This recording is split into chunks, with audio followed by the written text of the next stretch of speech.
In 2017, our KELOLAND News investigation began looking into fraud concerning H&I Grain.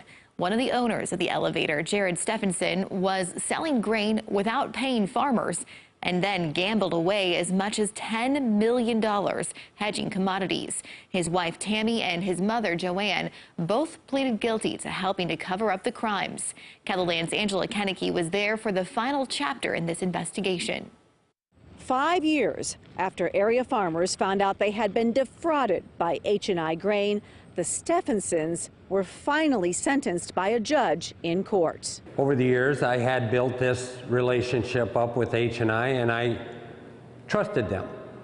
And when you call in and they say the check is coming or it's in the mail, and I do know that my check was made out and thrown in the garbage.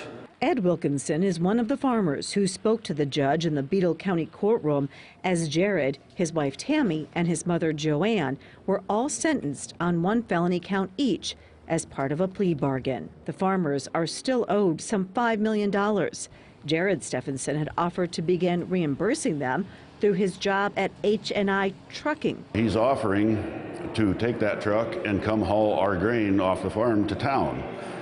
Well, we sold him our grain once and we lost it.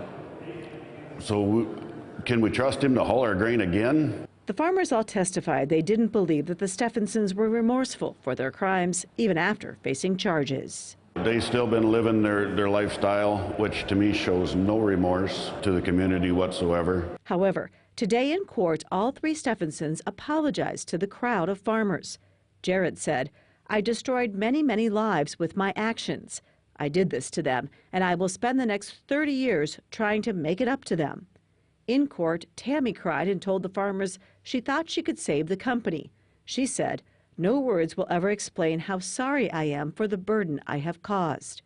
Joanne also apologized, saying, "These are people that are my friends, my neighbors, my relatives." When Jared apologized and Tammy apologized and Joanne apologized, was that enough? It's not enough. No, I don't believe they're remorseful.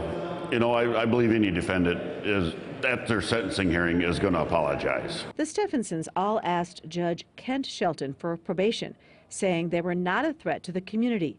Judge Shelton agreed in the case of Joanne Steffensen, sentencing her to 120 days in county jail, plus 2 years probation, and ordered her to pay $4.9 million in restitution, along with her son and daughter-in-law.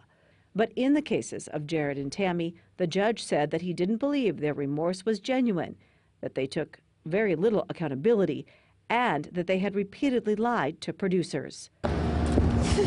Judge Shelton sentenced Jared and Tammy to the full 5 years in prison. Do you believe that the producers will ever get the $5 million that they're owed? $5 million is a lot of money.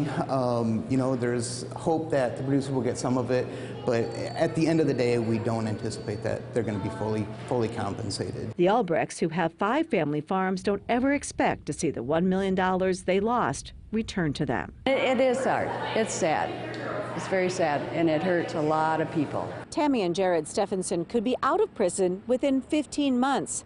Prosecutors expect that they may appeal their sentence. In Huron, Angela Kennecke, KELOLAND News.